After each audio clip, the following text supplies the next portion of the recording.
raombin'ireo zandary ilaina hihina tompon'ondroka tamin'ny famonoana nafaty ireo zazavavy roa tao andasibiny Mahaveriky. Natolotry fampanaovana avy hatrany fotoana vitsy tonga ny fianakavian'ireo maty. Nampiasa ny hery tampela-tagnany ireo mpitondro filaminana.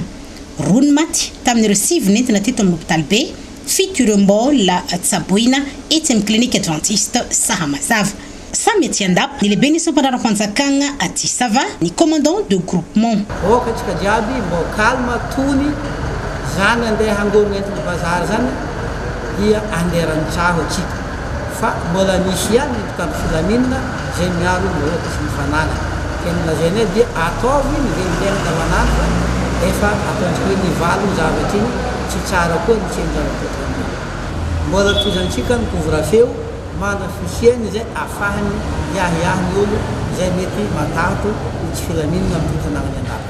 Nitsidika ny marara avy hatrany ireo solon-tegna-mpanjakana manomboka miverina ny filaminana eto ambony vohitra Andapa.